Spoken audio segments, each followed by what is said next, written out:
ನಿನ್ನೆ ಎಲ್ಲಾರು ಬಂದು ಮರ ಕಡ್ಕೊಂಡು ಹೋಗ್ಬಿಟ್ರ.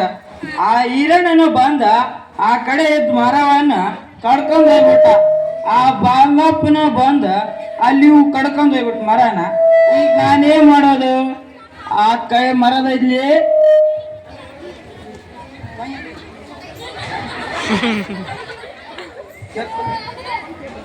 ಆ ಕಡೆ ಮರ ಕಾಡಿದೆ. ಆ ಕಾಡಿನಲ್ಲಿ ಒಂದಿವ್ಸ ಮರವೇ ಕಡ್ಕೊಂಬರಮ್ಮ. ಆ ಬಾ ಏ ಮರಪ್ಪ ಇವು ಎಷ್ಟು ಎತ್ತರದಿಂದ ಭವ್ಯದಿಂದ ಬೆಳೆದಿದೆ ಈ ಮರ. ಇವು ಮರಗಳನ್ನು ಕಡಿದರೆ ಬಹಳಷ್ಟು ದುಡ್ಡು ಆಗುತ್ತದೆ. ಈ ಮರವನ್ನು ಕಡಿಯೋಣ. ನಿಲ್ಲು ಮಾನವ, ನಾನು ಇಂಗಾಲದ ಡೈಆಕ್ಸೈಡ್ ತಗೊಂಡು ನಿನಗೆ ಉಸಿರಾಡಲು ಶುದ್ಧವಾದ ಗಾಳಿಯನ್ನು ನೀಡುತ್ತೇನೆ. ಅದಕ್ಕೊಂದಲ್ಲಿ ನನ್ನನ್ನು ಕಡಿಯಬೇಡ ಮಾನವ.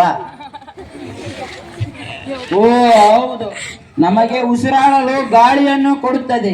ಉಸಿರಾಡಲು ಒಂದು ಕ್ಷಣ ನಿಂತರೂ ನಾವು ಬದುಕುಳಿಯೋದು ಕಷ್ಟವಾಗುತ್ತದೆ. ಅದಕ್ಕಾಗಿ ಈ ಮರವನ್ನು ಕಡಿಯೋದು ಬೇಡ, ಆ ಮರವನ್ನು ಕಡಿಯೋಣ. ನಿಲ್ಲು ಮಾನವ, ನಿಲ್ಲು. ನಾನು ನಿನಗೆ ಹಣ್ಣು ಹಂಪಲನ್ನು ಕೊಡುತ್ತೇನೆ, ಹಾಗೆಯೇ ತಂಪಾದ ನೆರಳನ್ನು ಕೊಡುತ್ತೇನೆ. ಓ ಹೌದು, ಈ ಮರದಿಂದ ಆಹಾರಕ್ಕಾಗಿ ಹಣ್ಣು ಹಂಪಲುಗಳು ಸಿಗುತ್ತವೆ. ಅದಕ್ಕಾಗಿ ಈ ಮರವನ್ನು ಕಡಿಯೋದು ಬೇಡ, ಆ ಮರವನ್ನು ಕಡಿಯೋಣ. ನಿಲ್ಲು ನಿಲ್ಲು ಮಾನವ, ನೀನು ದುಡಿದು ದಣಿದಿರುವಾಗ ನಾನು ನಿನಗೆ ನೆರಳನ್ನು ಕೊಡುವೆ. ಆಗ ನೀನು ದುಡಿದು ಬಂದಿರುವಾಗ ನಿನಗೆ ನೆರಳನ್ನು ಕೊಡುವೆ. ನನ್ನನ್ನು ಕಡಿದು ನೀನು ಬಿಸಿಲಿನಲ್ಲಿ ಇರುವೆಯ ಮಾನವ. ಓ ಹೌದು, ನಾನು ದಣಿದು ಬಂದಾಗ ನೆರಳನ್ನು ನೀಡುತ್ತದೆ ಈ ಮರವು.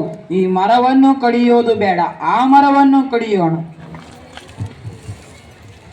ನಿಲ್ಲು ಮಾನವ, ನಾನು ಪ್ರಾಣಿ ಪಕ್ಷಿಗಳಿಗೆ ಸಹಾಯ ಮಾಡುವೆ ಹಾಗೂ ರಕ್ಷಣೆ ಮಾಡುವೆ. ನೀನು ನನ್ನನ್ನು ಕಡಿದರೆ ಅವುಗಳಲ್ಲಿ ಎಲ್ಲಿ ಹೋಗ್ಬೇಕು? ಓ ಹೌದು, ಪರಿಸರ ಸಮತೋಲನದಲ್ಲಿ ಪ್ರಾಣಿ ಪಕ್ಷಿಗಳ ಆಶ್ರಯ ಬಹು ಮುಖ್ಯವಾದದ್ದು. ಅದಕ್ಕಾಗಿ ಈ ಮರವನ್ನು ಕಡಿಯುವುದು ಬೇಡ, ಆ ಮರವನ್ನು. ಆದರೆ ನಾನು ಏನು ಮಾಡಬೇಕು? ಮನೆಯಲ್ಲಿ ಮರ ಕಡಿಲಿಕ್ಕಂದರೆ ಮನೆಯಲ್ಲಿ ಊಟಕ್ಕೆ ಗತಿ ಇಲ್ಲ. ಅದಕ್ಕಾಗಿ ಮರ ಏನಾದರೂ ಮಾಡಿಕೊಳ್ಳಲಿ. ಈ ಮರ 2 ಮರಗಳನ್ನು ಕಡಿದುಕೊಂಡು ಹೋಗೋಣ.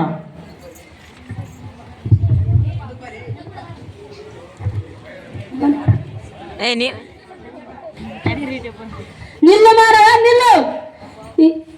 ನೀನು ಈ ಮರವನ್ನು ಕಡಿಯಲೇಬೇಡ.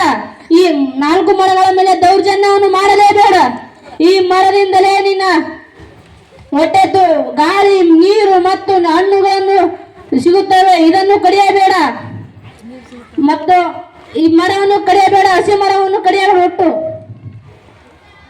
ಇಲ್ಲ ಗುರುವೇ, ಇನ್ನು ಮುಂದೆ ಹಸಿ ಮರವನ್ನು ಕಡಿಯುವುದಿಲ್ಲ. ಒಣಗಿದ ಕೊಂಬೆಗಳನ್ನು ಮಾತ್ರ ಕಡಿಯುತ್ತೇನೆ. ನನ್ನಿಂದ ತಪ್ಪಾಯಿತು, ನನ್ನನ್ನು ಕ್ಷಮಿಸಿಬಿಡು.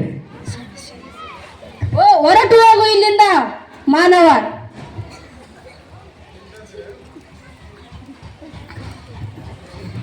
ನನ್ನ ಸ್ನೇಹಿತರ ಕಿರುನಾಟಕದಿಂದ ತಿಳಿಯುವುದೇನೆಂದರೆ, ಗಿಡ ಮರಗಳನ್ನು ಕಡಿಯುವುದಕ್ಕಿಂತ ಹೆಚ್ಚು ಬೆಳೆಸಿ ಗಿಡ ಮರವನ್ನು ಕಡಿದರೆ ನಮ್ಮ ತಲೆಯನ್ನು ನಾವೇ ಕಡಿದಂತೆ ಹೇಳುತ್ತದೆ.